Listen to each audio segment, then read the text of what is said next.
അമ്പ്രന്തങ്ങളുടെ മകനായിട്ടുള്ള സയ്യിദ് ഫളുൽ പൂക്കോയ തങ്ങൾ ഹദ്ദാദ് റാത്തീബിന് മനോഹരമായ ഒരു വ്യാഖ്യാന ഗ്രന്ഥം എഴുതിയിട്ടുണ്ട്.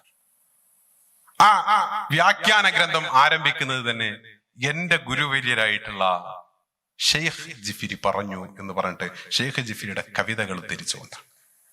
ഞാൻ പറഞ്ഞു വരുന്നത്, കേരളത്തിലെ മുസ്ലിങ്ങൾക്കിടയിൽ ആത്മീയമായിട്ടുള്ള ഒരു പശ്ചാത്തലം ഒരുക്കുകയും ഹദ്ദാദ് പോലെയുള്ള ജനകീയമായ ദിക്റുകളെയും ഉറുദുകളെയും വ്യാപിപ്പിക്കുകയും ചെയ്യുക എന്ന ഒരു വലിയ ഉത്തരവാദിത്തമാണ് ഷെയ്ഖ് ജിഫ്രി എന്ന ആ വലിയ മനുഷ്യൻ നിർവഹിച്ചിട്ടുള്ളത്. അത് മാത്രല്ല, ഹദ്ദാദ് റാത്തീബിന് ഒരു പ്രത്യേകത.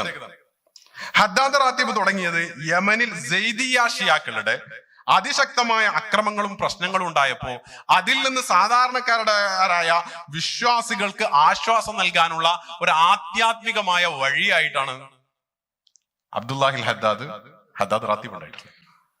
ഇതേ പശ്ചാത്തലമാണ് കേരളത്തിൽ വഹാബിസം വരുന്ന സമയത്ത് ഉണ്ടാകുന്നത്.